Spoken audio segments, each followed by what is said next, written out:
الحمدللہ رب العالمین والصلاة والسلام علی حبیبہ محمد وآلہ وصحبہ اجمعین اما بعد فاعوذ باللہ من الشیطان الرجیم بسم اللہ الرحمن الرحیم قال اللہ تعالی فی القرآن الکریم والفرقان الحمید وَلَقَدْ خَلَقْنَا الْإِنسَانَ وَنَعْلَمُ مَا تُوَسْوِسُ بِهِ نَفْسُهُ وَنَحْنُ أَقْرَبُ إِلَيْهِ مِنْ حَبْلِ الْوَرِيدِ اللهم سبحانك لا علم لنا إلا ما علمتنا إنك أنت العليم الحكيم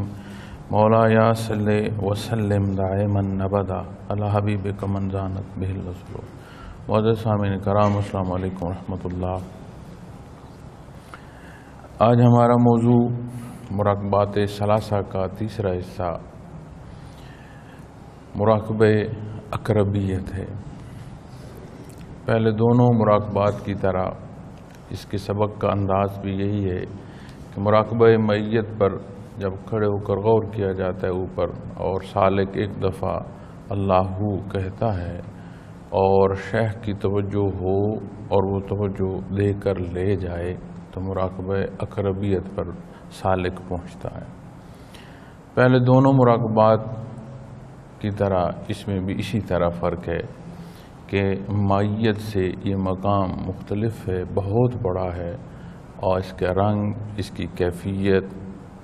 اس کا حال اپنا ہے۔ یہاں پر بھی بے شمار اللہ کی مخلوق موجود ہے جنہیں دنیا میں اللہ رب العالمین نے یہ توفیق بخشی، کرم فرمایا، احسان فرمایا کہ انہیں یہ جو تسلسل ہے کیفیات محمد رسول اللہ صلی اللہ علیہ وسلم اس سے نوازا۔ تو جن کے یہاں اسباق ہیں جب وہ حیات برزخیہ میں چلے گئے، برزخ منتقل ہو گئے تو ان کی روح کو یہاں کی جو قیام ہے وہ نصیب ہوا۔ پھر ایک بات یہاں کی جو عمارت کی بھی کی جاتی ہے، انوارات اور انوارات کے رنگ کی جاتی ہے، یہاں پر مخلوق کے خدا کے ہونے کی بات کی جاتی ہے۔ یہ ساری وہ حصے یا وہ چیزیں ہیں جو مشاہدہ سے تعلق رکھتی ہیں کہ بندے کو مشاہدہ ہو تو وہ یہ چیزیں دیکھ رہا ہے۔ یہاں یہ ضروری ہے کہ مشاہدے کو سبق کے ساتھ مشروط نہ سمجھا جائے۔ اگر تو مشاہدہ ہے تو یہ سبق ہے اور اگر مشاہدہ نہیں ہے تو یہ سبق نہیں ہے، یہ درست نہیں ہے۔ کشف کو آپ غور فرمائیں تو حضرت رحمۃ اللہ تعالی علیہ نے اکثر بیانات میں ارشاد فرمایا کہ کشف کی طرف نہ جاؤ۔ کشف کا ہو جانا ایک اور بات ہے اور اس ہونے میں مزید تجسس اپنے اندر پیدا کر لینا یا اس کی کوشش میں لگے رہنا یا کشف کو اپنے سبق کی راسخ ہونے کی دلیل سمجھ لینا، یہ درست نہیں۔ چونکہ کشف سے متعلق بھی جب بات آتی ہے تو ایسے ہی ہے جیسے بچے کو کھلونا دیا جائے کہ اللہ کریم مہربانی فرماتے ہیں کہ کوئی کمی بیشی جو اپنے فیصلے کی ہے اس میں مدد مل جاتی ہے کہ جب کوئی بندہ کشفاً دیکھتا ہے تو اسے اور شوق بھی پیدا ہوتا ہے اور اس کے اندر مزاج میں ایک استحکام اس طرح آتا ہے کہ وہ یہ سمجھتا ہے کہ نہیں، جو کہا جا رہا ہے یا جو ہو رہا ہے یہ واقعتاً ہے۔ لیکن اسی کیفیت کو جب محسوس کیا جائے تو وہ زیادہ پختہ ہے۔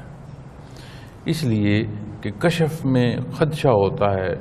دو طرح چیزوں کا۔ ایک کہ اس میں شیطان نہ کوئی مخل ہو، شیطان اس میں آ کر کوئی ایسی بات یا ایسا حصہ نہ کہہ دے کہ جو پھر مزید بندے کی کسی طرف کمزوری کا سبب نہ بن جائے۔ پھر دوسرا یہ ہوتا ہے کہ جو اپنی نفسانی خواہشات ہیں یا اپنی سوچ ہے اس میں بندہ زیادہ ڈوب جائے تو وہ بھی کئی دفعہ تخیل میں وہ بھی متشکل ہو کر نظر آنا شروع ہو جاتی ہیں، ہوتی وہ اپنی پسند ہے، چاہت اپنی ہے۔ اسی لیے کسی کشف کا بھی جو پیرا ہے یا اس کا جو ماپ ہے یا اس کے بارے جو تسلی ہے وہ یہ ہے کہ وہ قرآن و سنت کے تحت بات ہو۔ ایسا نہیں ہو سکتا کہ آج کوئی کہے کہ مجھے کوئی حکم آ گیا اور آج اللہ نے احسان فرما دیا جی مجھے سمجھ۔ اللہ کریم کا احسان عظیم ہے بعثت محمد رسول اللہ صلی اللہ علیہ وسلم اور سارے کا سارا جو دین ہے وہ قرآن و حدیث کے تحت۔ کسی بھی بات کی سمجھ آئے اور اس سمجھنے میں جو پیمانہ ہے وہ قرآن و سنت ہے، اس سے باہر نہیں بات ہے، ایک بات۔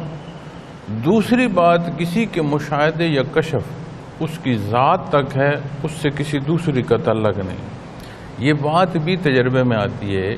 کہ جسے سمجھ نہ آئے وہ اپنی معمولات زندگی تک کے لیے، ضروریات زندگی تک کے لیے وہ چل پڑتا ہے کسی صاحب کشف کے پاس، دونوں کا نقصان ہوتا ہے۔ جو جا رہا ہے، جو معمولات دنیا ڈھونڈ رہا ہے وہاں، وہ بھی کبھی نہ کبھی کسی نہ کسی پہلو پر نقصان اٹھانے کا سبب ہو جاتا ہے، اور جو بتلا رہا ہے وہ بھی ایک بہت بڑے امتحان میں چلا جاتا ہے۔ اسی لیے حضرت یہ بڑا واضح فرماتے تھے کہ اگر کسی کو کوئی کشف ہو تو اس کی ذات کے لیے ہے، پھر اس ذات کے لیے بھی جو پیمانہ ہے وہ قرآن و سنت ہے، اور اگر کوئی معمولات کے حوالے سے اسے کسی بات کی سمجھ آئے تو اختیار کر لے گا تو اسے فائدہ ہوگا، نہ اختیار کرے گا تو اس کشف کی وجہ سے اس پر گرفت نہیں ہوگی کہ تمہیں کوئی حکم دیا گیا تھا اور تم نے اس پر عمل نہیں کیا۔ حکم سارے کا سارا کلام ذاتی میں ہے جو واضح موجود ہے، اور اس کی کمی بیشی جو ہے وہ عند اللہ سبب ہو جائے گی سوال کا روز محشر۔ اللہ کریم آسانیاں فرمائے آپ سب کو اس ساری بحث میں۔ پھر ابتدا میں ایک بات عرض کی تھی کہ اس راہ کے مسافر کی بالکل وہی بنیاد ہے جو بنیاد نبی کریم صلی اللہ علیہ وسلم نے ہر عمل کی بیان فرمائی، انما الاعمال بالنیات۔ تو اس کی بنیاد میں اپنی ذات کی بڑھائی،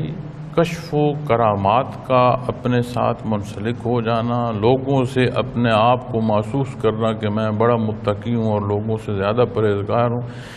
اس طرح کے پہلوؤں کی جو ابتدا ہے وہ نقصان کا سبب ہے۔ تو خالص نیت جو ہے اس کے ساتھ ابتدا کر کے پھر اس خالص نیت کے ساتھ پابند بھی رہنا، جہاں کار بند ہونا ہے وہاں اسی نیت کی حدود و قیود جو ہیں اس کے ساتھ پابند بھی رہنا۔ تو اس راہ میں سلوک میں ابتدا تو لطیف قلب ہے، لیکن جب قوت پرواز روح کو نصیب ہوتی ہے تو پہلی جو ابتدا آتی ہے وہ وحدانیت باری تعالیٰ کی، شرائط ایمان جو ہیں وہ پختہ ہوتی ہیں، اور شرائط ایمان کی پختگی سبب بنتی ہے معیت باری تعالیٰ کی۔ اب معیت اپنے معنوں سے سمجھ آتی ہے کہ جیسے پاس ہونا ایک قرب کی کیفیت ہے معی، جب اس میں ترقی نصیب ہوتی ہے اور وہ ترقی تقرب کے معنوں میں آتی ہے، تو جب تقرب کے معنوں میں آتی ہے تو جو ترجمہ ہم قرب کا کرتے ہیں، تقرب کے معنوں میں قرب جو ہے یہ پورا نہیں آتا، چونکہ تقرب کا جو مفہوم یا معنی بنتا ہے وہ قرب کا اعلیٰ حصہ ہے۔ جو ہم بات کرتے ہیں کہ قرب الہی کی، قرب الہی کی بھی جو اعلیٰ ترین حصہ ہوگا وہ تقرب کے معنوں میں آتا ہے۔ اور جب بندے کو قرب الہی کی کیفیت نصیب ہو تو پھر دو حصے اس میں بھی مزید سمجھ آتے ہیں، بے شمار پہلو ہیں، لیکن عمومی عرض کرنے کو یہ دو حصے عرض کر رہا ہوں کہ جیسے معیت کے حوالے سے میں نے عرض کیا نا کہ اللہ کریم کا پاس ہونا احساس جو ہے یہ مضبوط ہوتا ہے، یہ ایمان کی کیفیت مضبوط ہوتی ہے، تو اللہ کریم کا پاس ہونا حدود و قیود میں بھی لاتا ہے اور ایک بہت بڑی ڈھارس بھی بن جاتی ہے۔ اللہ کا سنگ محسوس ہوتا ہے کہ میرے ساتھ تو میرا اللہ ہے۔ سے پھر جو دنیاوی معمولات ہیں، تنگی تکالیف ہیں، صحت بیماری ہے، دکھ سکھ ہے، یہ جو غمی اور خوشی کی کیفیت میں ہے، جب اسے یہ ڈھارس ساتھ ہوتی ہے نا کہ میرے اللہ کریم میرے ساتھ ہے، مستقل مزاجی اور ایک ٹھہراؤ رہتا ہے اور بندہ دین اسلام پر قائم رہنے میں بہت بڑی مدد ملتی ہے اور اللہ کریم سبب فرما دے۔ اسی طرح جب قرب کی بات آتی ہے تو اللہ کریم کا قرب پاس ہونے کی کیفیت سے بہت بلند یہ کیفیت ہے کہ اللہ کریم کا جو قرب اور تقرب کی کیفیت ہے۔ اسی آیہ کریمہ میں کی تفسیر میں مزید اس پر عرض کرتا ہوں کہ اللہ کریم نے فرمایا اور یقیناً ہم نے انسان کو پیدا فرمایا. اب وہ خالق ہے، ہم مخلوق ہیں.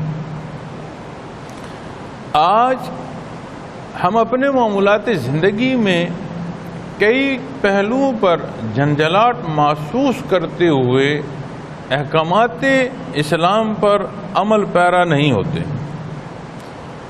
کہتے نہ بھی ہوں لیکن اس کیفیت کا جو معنی یا مفہوم بنتا ہے وہ یہ بنتا ہے کہ یہ حکم جو ہے یہ تو میرے لیے مشکل ہے کہ میں اسے اختیار کروں. اور یہاں بیان فرمایا جا رہا ہے کہ وہ ذات ہے جس نے تمہیں پیدا فرمایا.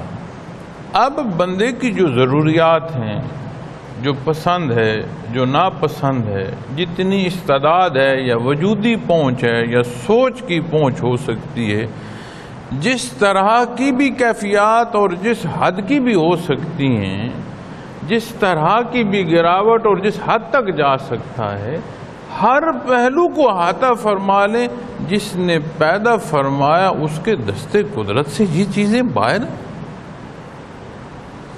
تو پہلا حصہ اس آیہ کریمہ سے بیان میں جو ملتا ہے وہ یہ ملتا ہے کہ اللہ کریم نے، اور یقیناً اس میں کوئی وَلَقَدْ خَلَقْنَا، اس میں کوئی شک اور شبے کی گنجائش نہیں ہے. یہ حتمی بات ہے کہ اس رب العالمین نے تمہیں پیدا فرمایا. اب جو پیدا فرما رہا ہے یہ تخلیق انسانی نہیں ہے، یہ مالک کل کائنات نے تخلیق فرمایا. انسانی تخلیق پھر کئی حصوں پر چلی جاتی ہے. بڑے بڑے جو ترقی یافتہ ممالک ہیں اور ان کی کتنی ایسی چیزیں ہیں جو ان کی بنائی ہوئی الیکٹرانک میں ہو سکتی ہیں، گاڑیوں میں ہو سکتی ہیں، طرح طرح کی جو ضروریات زندگی ہیں اس میں سے ہو سکتی ہیں، وہ ساری دنیا پر جا رہی ہوتی ہیں. اور واپس جب آپ جا کر ان سے تحقیق کریں تو کوئی پتہ نہیں ایک چیز کی بنانے میں 10 قسم کے جو افراد ہیں ان کے لوگ جو ہیں 10 قسم کے حصے جو ہیں لوگوں کے وہ اس میں شامل کار ہوں. کوئی اس کے الیکٹرانک کو دیکھ رہا ہوگا، کوئی اس کی مشینری کو دیکھ رہا ہوگا، کوئی اس کی فنشنگ کو دیکھ رہا ہوگا. اور پہلے کسی نے پلاننگ دی ہوگی، کسی نے جو آج کا کمپیوٹر کا زمانہ ہے کوئی ماہر کمپیوٹر کا بیٹھا ہوگا. بے شمار اس میں حصے شامل ہوتے ہیں تو ایک چیز کی جا کر وہ انوینشن کرتے ہیں یا اس کو بناتے ہیں. اب کسی ایک سے سب پر پوچھ لیں تفصیل تو وہ گنگ ہو جائے. وہ ماہر اپنے حصے کا ہوگا اور اپنے حصے کے جو رزلٹ آئیں گے اس میں جو خرابی آئے گی یا جو اس کی استعداد ہوگی یہ کثیر ہے کہ اس تجربے کے بعد سمجھ آتی ہے کہ یہ جو میرا خیال تھا یہ کس حد تک درست ہے اور کس حد تک جو ہے یہ درست نہیں. یہاں کی جو تخلیق ہے یہ تخلیق اللہ رب العالمین فرما رہے ہیں. اور جو معاملات دنیا پر ہم آراء مقدم سمجھتے ہیں کہ جس نے یہ چیزیں ترتیب دیں یا جس فیکٹری سے بن کر آئیں اس کا لیفلٹ موجود ہو تو استعمال کے صحیح طریقے ملیں گے، وہ ان چیزوں کی بنانے اور اس ترتیب کے بعد اس کے نتائج سے بھی علم حاصل کر رہا ہوتا ہے. لیکن جو بھی اس نے ترتیب دیا وہ را مٹیریل کی صورت میں دنیا میں موجود ہوتا ہے. ایسا نہیں ہے کہ کسی کے پاس اس کے پاس میٹیریل بھی نہیں تھا اور اس نے غیب سے کسی چیز کا میٹیریل بنا کر پھر اسے تھوپ دیا یا اس کو تعمیر کر لیا اور اس کو تخلیق بنا کر. ایسی بات ہے. یہاں پر جو تخلیق کی بات آتی ہے کہ اللہ رب العالمین نے یقیناً ہم نے انسان کو پیدا فرمایا تو تھا ہی کچھ نہیں. بات آتی ہے نا کہ انسان کی تعمیر میں پہلا وجود انسانی میں جو حصہ آتا ہے وہ مٹی کا آتا ہے. مٹی کہاں تھی؟ کوئی شے ایسی نہیں ہے جسے اللہ رب العالمین نے وجود نہ بخشا. تو اسی طرح جب انسان کو تخلیق فرمایا وہ تھا ہی کچھ نہیں. اس کے نہ ہونے کو ہونے کی صورت عطا فرمائی. پھر اس کی تخلیق کو کلام ذاتی آسان علیہ تقویم فرماتا ہے کہ ایک آسان تقویم ہے کہ ایسا تخلیق کا شاہکار ہے جو بے مثل اس نے پیدا فرمائش جیسی اور مخلوق پیدا نہیں فرمائی. پھر اسی تخلیق میں اس کے وجود اور اس وجود کے تسلسل میں اتنا نظام ہے اور اس ایک وجود کے اندر اتنی حیات ہے کہ اس زمین پر بسنے والی جو مخلوق ہے اس سے زیادہ ہم جو بحیثیت انسان اس زمین پر بستے ہیں ہم سے زیادہ تعداد حیات کی اس ایک وجود میں موجود ہے۔ جس طرح یہ کارگاہ حیات عالم آب و گل کی ہمارے سامنے ہے، اسی طرح ایک کارگاہ حیات اس وجود کے اندر بھی کار فرما ہے، اور جس نے یہ ساری کاراگریاں تخلیق فرمائی ہیں، تھی کچھ بھی نہیں، اس نے ہونے کی حیثیت دی، وہ نہیں جانتا کہ اس کی سوچ کہاں تک جا سکتی ہے، وہ نہیں جانتا اس کی کس لمحے کیا ضرورت ہو سکتی ہے، وہ نہیں جانتا کہ اس کی عبادات کے انداز اور پہلو کیا ہوں جو اس کو آسانی دے سکتے ہیں، جو اس کی طاقت کے مطابق ہوں۔ اسی لیے تو دین اسلام کو دین فطرت کہا جاتا ہے کہ تمام فطری تقاضے جو ہیں اس کے مطابق احکامات شرعی اور اسلام کے مطابق بسر کی گئی زندگی خوشی پھیلاتی ہے، خوشی کا سبب ہوتی ہے، اور ایک دوسرے سے جو لفظ انسان یعنی مل جل کر رہنے والا، اب اس مل جل کر رہنے والے کو بام محبت اور بام جوڑ کا سبب ہے دین اسلام، اور جس نے اسے پیدا فرمایا وہ اس کے ہر حصے سے واقف ہے۔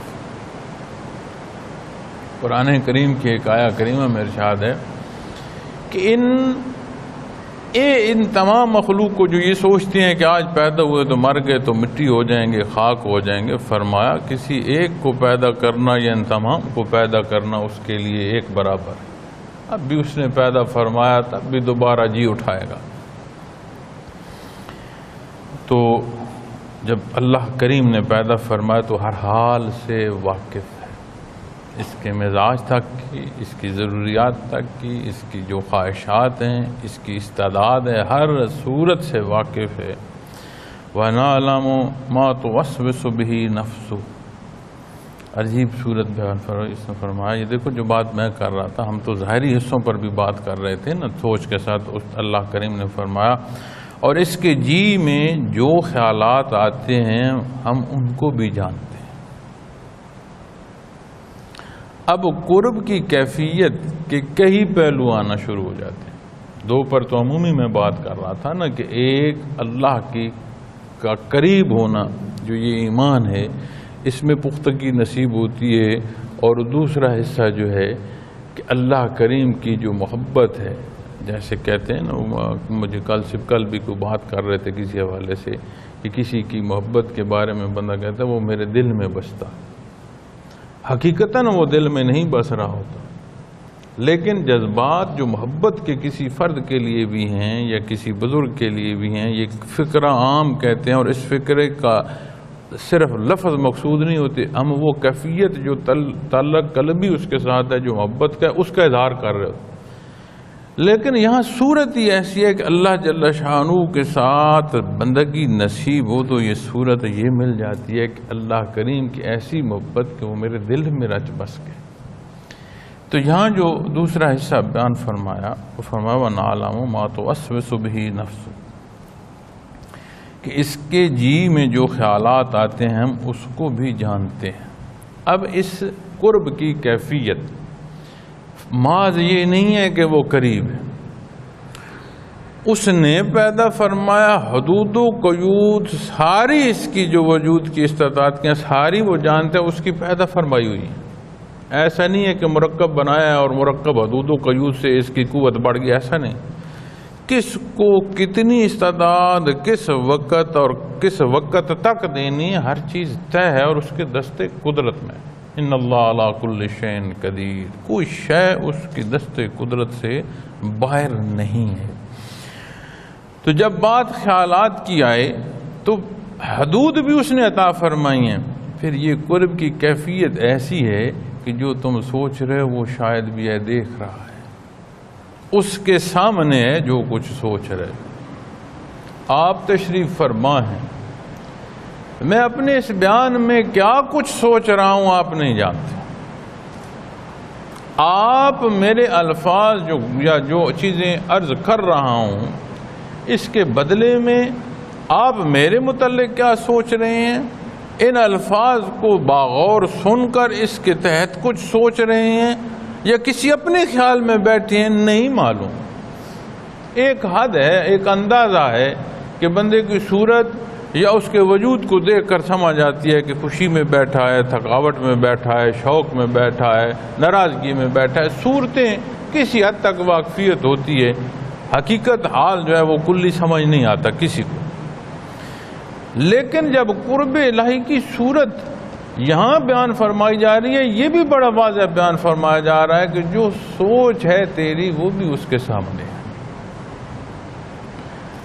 اس کی شان کریمی کہ کسی کمزور سوچ پر گرفت نہیں فرماتا اور کسی اعلیٰ سوچ پیدا ہونے پر عمل تک نہ بھی پہنچے تو وہ اس کا اجر اور ثواب عطا فرما دے۔ اس کی شان کریمی ہے اور رب العالمین ہے، اس کا اکرم اور اس کا احسان، اس نے ہمیں اپنی عبادت کو پیدا فرمایا۔ ہمارا احسان نہیں ہے کہ ہم اس کے حضور سربت سجود ہیں، یہ اس کا احسان اور احسان عظیم کہ ہم نے اپنے حضور سجدہ ریز ہونے کی توفیق عطا فرما دی، اس کا کرم اور اس کا احسان۔ یہی وہ کیفیات ہیں جو علوم ظاہر کی محنت جو ہے یہ عقدے نہیں کھولتی۔ جب کیفیات قلبی کی بات آتی ہے، جب اس کیفی شعبے کی بات آتی ہے تو یہ نازک باتیں یہ کھول کھول کر رکھ دیتا ہے، اور یہ الفاظ سے نہیں، یہ کیفیات سے محسوس ہوتی ہیں۔ بندہ حقیقت حال سے واقف ہونا شروع ہو جاتا ہے کہ قرب الہی کے معنی کیا۔ تو جب نیت اختیار کرے جو کہ محرک ہے، نہ خانہ دل میں، اس دل میں جب کوئی سوچ آئے اور اس کو عمل تک پہنچنے کے لیے درمیان میں وجود یا استعداد کا استعمال آتا ہے، تو پھر اس کے حقائق یا اس تک بندہ پہنچتا ہے، اپنی سوچ کو پایا یا اپنی سوچ کو نہ پایا یہ ایک الگ موضوع ہے، لیکن اس سارے عمل کی بنیاد تو جا کر نیت بنی۔ تو جب وہ دل میں نیت کر رہا تھا وہیں جو سوچ غلط آئے گی وہ اسے رد کر دے گا، نہیں میرے اللہ کریم کے روبرو ہے، اس کی حکم کی تعمیل میں بھی رد کرے گا۔ نبی کریم صلی اللہ علیہ وسلم نے جو انداز تعلیم فرمایا انہی کے تحت رہنے کی کوشش بھی کرے گا، اور اگر کوئی کمی بیشی آئے گی تو پھر محسوس ہوگا کہ میرے لیے جو حکم ہے، جس نے حکم دیا ہے وہ بھی روبرو، وہ بھی میرے نیا خانے دل کی حال سے اس طرح واقف ہے کہ ابھی میں تھا نہیں تو وہ جانتا تھا کہ میں نے کس لگا کب ہونا ہے اور میرے دل میں کیا خیال آنا ہے۔ اس سطح تک جب بندے کو قرب الہی محسوس ہوگا تو اللہ کریم مہربانی فرماتے ہیں کہ اس قرب کے سبب بندے کو یہ قوت نصیب ہوتی ہے کہ وہ غلط اعمال کو، ان کے لیے جو غلط نیتیں اور خیالات ہیں انہیں رد کرنا شروع کر دیں۔ ایسا نہیں ہے کہ کوئی غلط خیال آئے تو اسے رد نہیں کیا جا سکتا۔ یہی تو امتحان ہے کہ بندہ اپنی خواہشات کی عبادت میں محو ہوتا ہے یا اللہ جل شانہ کی عبادت کو جاتا ہے، امتحان ہی تو یہی ہے۔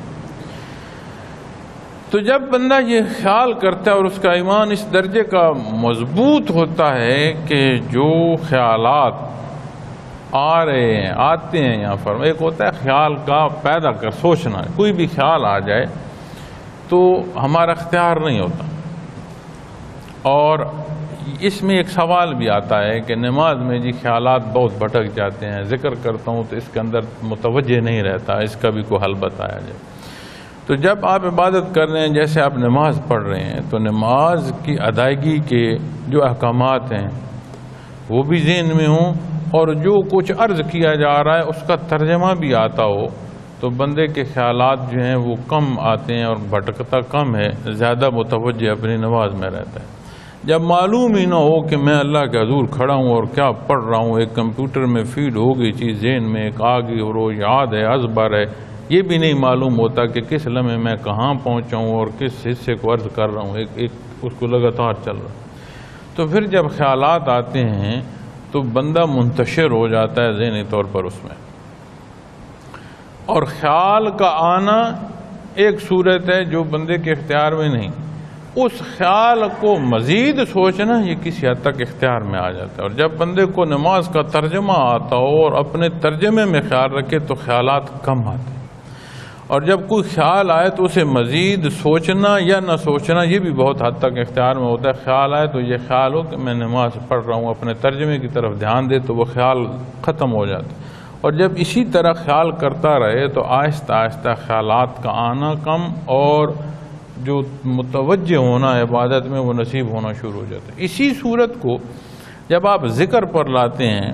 تو ذکر کے لیے بندہ بیٹھا، ذکر کے لیے وہ پورے وجود سے لطائف پر محنت کر رہا ہے یا پورے توجہ سے مراقبات میں بیٹھا ہے، لطائف پر تسبیح کا خیال سانسوں میں ہے اور مراقبات میں تسبیح کا خیال جو ہے اپنے اس میں ورد میں ہے، جو تسبیح بتائی گئی اس کے خیال میں، تو یہاں پر بھی جب خیال یہاں سے ہٹتا ہے نا کہ سانس کا اور اللہ کے نام کا ربط یہ بندہ دھیان میں نہیں رکھتا تو ہر آنے والا خیال اپنے اندر کھینچ لیتا ہے۔ تو جب ذکر میں توجہ چاہیں اور یہ خیال ہو کہ میری توجہ مضبوط نہیں رہتی ذکر میں، تو اس کے لیے ضروری ہے کہ سانسوں کی نگرانی کی جائے اور مراقبات میں جو تسبیحات ہیں ان میں متوجہ ہو جائے، کیا تسبیح عرض کر رہا ہوں، اور اس تسبیح کا ورد رہے، مسلسل اس تسبیح کو پڑھتا چلا جائے۔ تو یہاں بھی جب کوئی خیال آئے تو مزید سوچنے کے بجائے اسے رد کیا جائے، اور اس کے رد کرنے کی جو قوت ہوگی وہ ہوگی جو متعلقہ جس عبادت کو اختیار کر رہے ہیں اس کے اندر جو حکم ہے اس میں بندہ رہے۔ تو ذکر میں لفظ اللہ کا جو ذکر ہے، اس میں ذات کا جو ذکر ہے، وہ بندہ خیال رہے کہ میری سانسوں میں ہے، مراقبات میں جو تسبیحات ہیں وہ خیال رہے کہ میری سانسوں میں ہے، اور خیالات آئیں تو مزید سوچنے کے بجائے اس طرف خیال آئے تو آہستہ آہستہ توجہ مضبوط ہو جاتی۔ تو اللہ رب العالمین مہربانی فرمائے اور یہ کیفیات ہمہ وقت اس طرح رہیں کہ ہماری سوچیں، ہمارے عمل اللہ کی پسند کے مطابق ہم کمزور ہیں اس درجے کی نہیں کہ وہ مہربانی فرمائے کہ ہماری حیات کی ساری استعداد وجود جو ہے اسی کوشش میں صرف ہو۔ پھر فرمایا وَنَحْنُ أَقْرَبُ إِلَيْهِ مِنْ حَبْلِ الْوَرِيدِ، اور ہم اس کی رگے جہاں سے بھی زیادہ اس کے قریب۔ اب میں تو یہ سمجھتا ہوں کہ اتنے ہم خود کے قریب نہیں ہیں جتنا اللہ رب العالمین ہمارے قریب۔ اب یہ جو قرب کی کیفیت ہے، تقرب کی کیفیت ہے، اس میں ایسا نہیں ہے کہ یہ صرف بندہ مومن کی ہے، یہ مخلوق کی ساری مخلوق تک یہ کیفیت چلی جاتی ہے کہ اللہ کریم ہر لحظے ہر جگہ موجود ہے۔ اس کا موجود تو ہونا اس مشت غبار کو ایمان اس درجے کا نصیب ہو کہ اسے احساس پیدا ہو جائے اور یہ محسوس کر جائے کہ میرا اللہ میرے قریب ہے، اس کے لیے شرط ہے ایمان۔ جب بات آمنو تک آئے گی تو پھر ضرورت ہوگی عامل الصالحات کی، عبادات بھی معاملات بھی، ہر پہلو اس طرح جس طرح نبی کریم صلی اللہ علیہ وسلم نے تعلیم فرمایا، اور اس کا احسان کہ ایک ایک حصہ ہم تک پہنچا، اس کا احسان کہ یہ حصے مخلوق خدا کے ہر چاہنے والے تک پہنچیں گے روز معاشر تک۔ تو جب قرب الہی کی بات آئی تو آپ غور تو کریں کہ صرف کسی کا روبرو ہونا، آپ اور میں روبرو ہیں، پوری محفل ایک حد ادب میں ہے۔ اگر آپ کا احساس مجھے نہ ہو تو میں اس طرح تقریر نہ کر رہا ہوں، اور میرا احساس یا اس محفل کا احساس آپ کا نہ ہو تو آپ ہمتن گوش اس طرح نہ تشریف فرما۔ تو روبرو ہونا ظاہر میں، اور ہمارا ایک دوسرے کے ساتھ کوئی ایسا نہیں ہے کہ کسی کو کوئی دوسرا رزق دے رہا۔ ہم ساروں کا حال یا صورت اس دار دنیا میں اسباب کی صورت میں کہیں آ سکتی ہے، سبب سے آگے کسی کا دخل نہیں ہے۔ مسبب الاسباب تو وہ ہے، رازق وہ ہے، عزت و ذلت کا مالک وہ ہے۔ دنیاوی امور تک جہاں بات آتی ہے یا دین کے پڑھنے پڑھانے ایک استاد اور شاگرد کی بات آتی ہے، اس سے آگے تو کسی کی اختیار یا دست قدرت میں تو کوئی نہیں ہے، مالک تو کوئی بھی نہیں ہے، ساری مخلوق ہے۔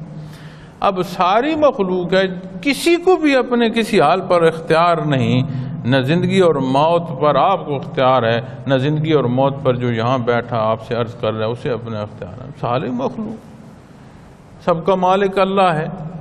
اس کے باوجود روبرو ہونا اور استاد شاگرد کی کیفیت کا ہونا کتنی حدود و قیود میں لے آتا۔ ایک لحظے کو محسوس تو کریں کہ اللہ جل شانہ کا قرب کتنا بڑھ گیا اس سے جب نیا خانہ دل میں تقرب کی کیفیت پیدا ہو گئی، اور جگہ جو رگ جاں شاہ رگ جو ہے،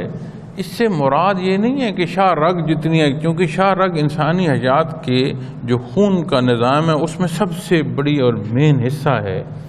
کہ یہاں کٹ لگ جائے تو خون سارا وجود کا نچڑ جاتا ہے اور حیات نہیں رہتی۔ اس سے قریب سے مراد یہ ہے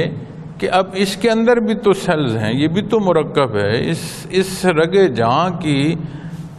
اپنے وجود جو اس کا اپنا وجود ہے، اس کے اندر بھی تو حیات ہے، اس کے اندر بھی تو خون کا تسلسل ہوگا، اس کے اندر بھی تو نظام ہوگا۔ تو جو اللہ جل شانہ کا قرب اور تقرب کی کیفیت ہے وہ اس سے بھی بڑھ کر یہ ہمیں سمجھانے کے لیے ارشاد فرمایا گیا ہے کہ وہ تمہاری رگ جہاں سے بھی قریب۔ اب اس قرب کی کیفیت کو آپ غور کریں کہ اس قرب کی کیفیت حال کیسا کر دے گی، چونکہ کوئی بھی حال جو ظاہراً ہے اس کا سارا انحصار اس نیت پر ہوگا جو محرک ہے نیا خانہ دل میں۔ تو جب نیا خانہ دل کی کیفیت پاک، صاف اور صالح ہوگی تو اس پر جو عمل ہوں گے وہ کیسے ہوں گے؟ وہ بھی تو وہ ہوں گے جو اللہ جل شانہ نے پسند فرمایا۔ پھر اسی کیفیت کا ایک صورت آپ دیکھیں کہ جب یہ محسوس ہو کہ میرا اللہ کریم نیا خانہ دل تک ایک محبت اور تعلق ہے، تو جو اس کی حیات قرآن کریم فرماتا ہے ہدی للمتقین، اور قرآن کریم پر چلنے والا مسافر اس کا پہلا قدم ہی اس کو راہ ہدایت کی طرف لے جاتا ہے۔ یہ ہدایت کا سبب ہے متقین کے لیے، متقی اس کے منازل۔ تو سمجھ آتی ہے کہ جب سالک اس مراقبے پر آتا ہے تو قرب الہی کی اس کی ابتدا شروع ہو جاتی ہے اپنی طرف سے، وہاں سے تو ہے ہی ہے اور اس درجے کی ہے جس درجے کی ہم نہیں پا سکتے، اپنی طرف سے ابتدا ہو جاتی ہے مراقبہ اقربیت پر۔ پہلے دونوں مراقبات بندے کو اس قابل کر دیتے ہیں کہ قرب الہی کا جو منزل ہے اس کی ابتدا شروع ہو جاتی ہے، اور پھر انتہا تک آپ جہاں چلے جائیں، آپ عرشی منازل میں چلا جائیں، بالائے عرش عالم امر چلے جائیں، عالم امر میں چلتے جائیں جہاں تک ہے، اللہ توفیق عطا فرمائے۔ بلکہ یہاں ایک بات عرض کرتا چاہوں کہ حضرت رحمۃ اللہ تعالیٰ علیہ اکثر فرمایا کرتے تھے یہ بات کہ سلوک کی انتہا نہیں ہے، چونکہ سلوک اللہ کا قرب ہے اور اللہ کا قرب اللہ کی رحمت ہے، تو صفات باری تعالیٰ کی انتہا ہے نہیں جس طرح ذات باری تعالیٰ کی۔ تو جہاں تک بھی کوئی چلا جائے یہ راستہ ہے تو قرب کا نہ جی، کس درجے کا ہے، وہاں کی کیا کیفیت ہے، وہاں کا کیا حال ہے، یہ ساری بات تو الگ ہے، راستہ تو ہے۔ تو ابتدا ایک مضبوط ابتدا نصیب ہو جاتی ہے قرب الہی کی، پچھلی ساری محنت اس قابل کرتی ہے کہ یہ مشت غبار محسوس کرتا ہے کہ میرے اللہ کا جو ساتھ ہونا ہے اس کی کیفیت کیا ہے، وہ حال بن جاتا ہے۔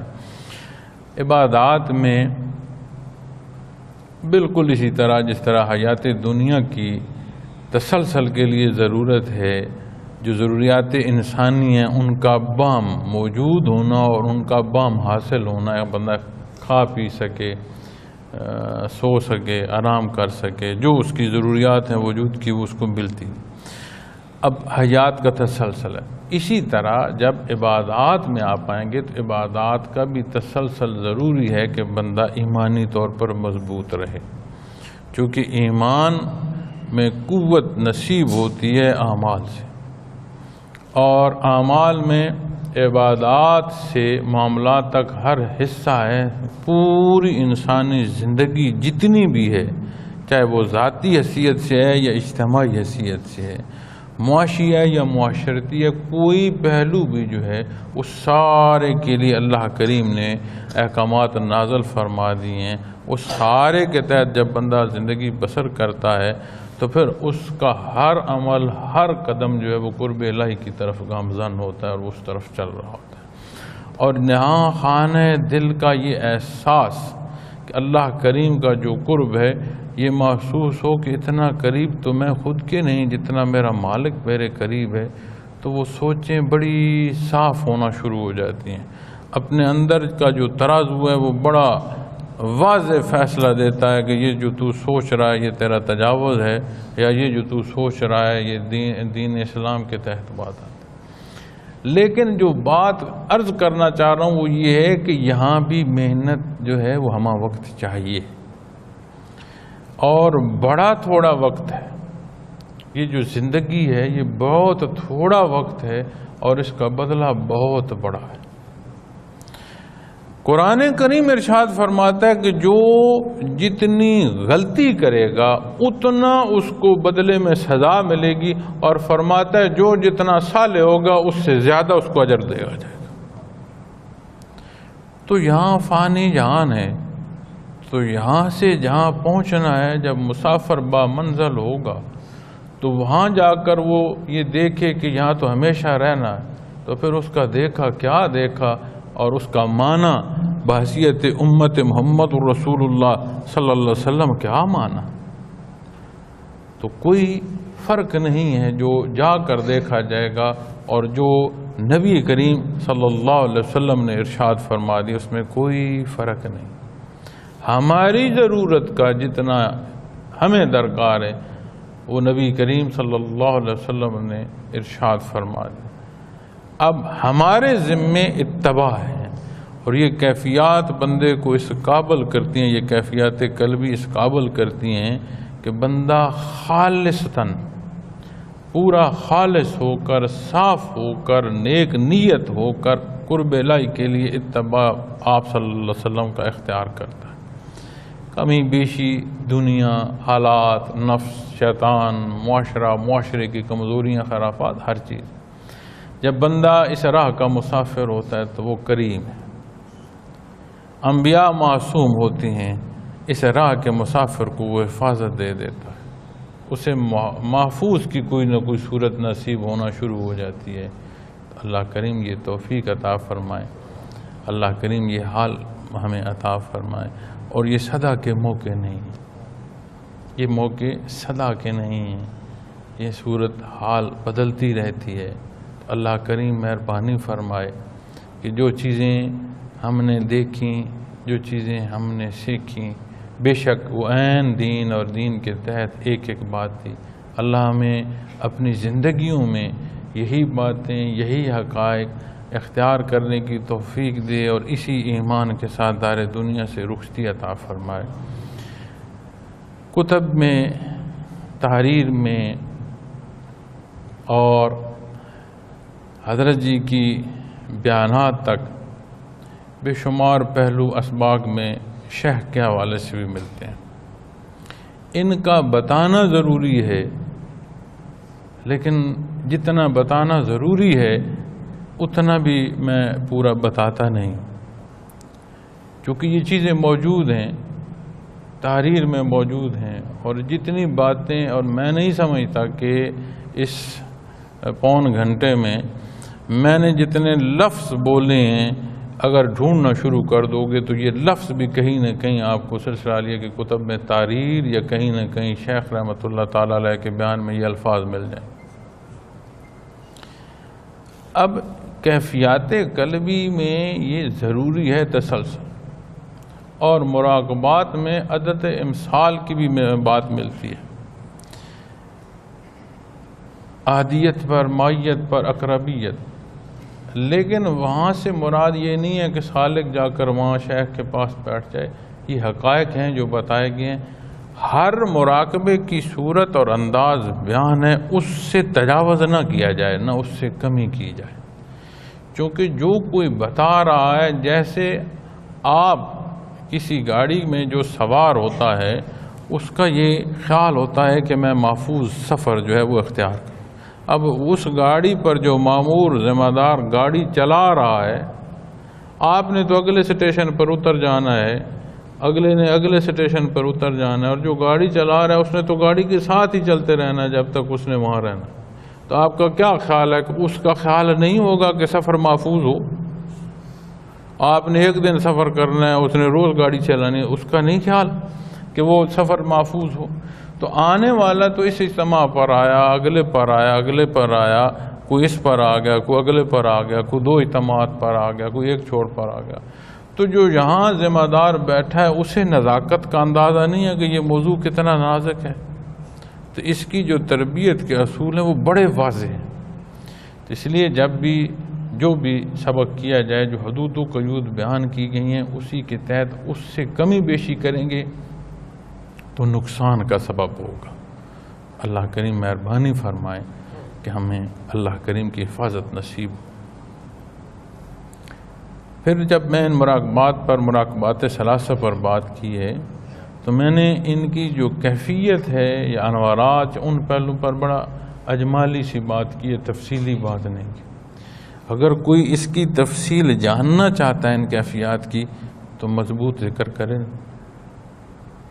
اسے سمجھ آئے کہ یہ کیفیت کیا ہوتی ہے ایمان کی، پھر یہاں اور عام نہ سمجھیں، چونکہ یہ مراقبات ثلاثہ تک پہلے دن سالک جب آتا ہے تو لطیفہ قلب سے لے کر مراقبہ احدیہ تک شیخ کامل اور مضبوط ہو تو اس کے ساتھ وہاں تک اس کی روح چلی جاتی ہے، لیکن یہ سبق اس کا نہیں ہوتا۔ اس کا سبق تب ہوگا جب وہ راسخ ہوگا، اور راسخ کے لیے ایک محنت درکار ہے۔ ہر بندے کی کیفیت اپنی ہے، ہر بندے کا حال اپنا ہے، ہر بندے کی استعداد اپنی ہے۔ کس پر اللہ کی کتنی رضا ہے یہ ہمارے ماپنے کی چیز نہیں ہے۔ ہمیں ضرورت ہے کہ میں اپنے معمولات کو دیکھتا رہوں، میرے جو معمولات ہیں اس میں کہیں کوئی تجاوز یا کوئی کمی بیشی نہ ہو، میں اس کو دیکھتا رہوں، اور پھر ان منازل کو پا لینا بس نہیں ہے۔ سالک یا ترقی میں ہے یا تنزلی میں، تو ترقی کی صورت ہمہ وقت محنت ہے، اور اس کے اندر رہنا ہے کہ بندہ اسی انداز کو اختیار رکھے، اور جب یہ حصے راسخ ہو جائیں تو یہ باہر نہیں لگتے کہ کوئی میں الگ کر رہا ہوں۔ اب کسی کو کھانا کبھی باہر لگا ہے؟ بھوکے کے سامنے کھانا کریں تو ابھی اس نے کھایا نہیں، اس کے چہرے پر مسرت آ جائے گی۔ رال ایسے تو نہیں ٹپکنا شروع ہو جاتی کہ بندہ اندر سے تنگ ہے اور وہ رال ٹپک رہی ہے، رال ٹپک رہی ہے، وہ سارے میں سے وہ محسوس کرنا شروع کر دیتا ہے کہ اس طرح ذائقہ ہوگا، اس طرح طاقت آئے گی، اور یہ میری پسند کا کھانا۔ تو جب بندے کو اللہ کریم مہربانی فرمائے یہ راسخ مراقبات، لطائف مراقبات نصیب ہوتے ہیں، عبادات بھاری نہیں ہیں، اسے تو انتظار ہوگا کہ اگلا حکم کی تعمیل کا جو وقت ہے وہ کب۔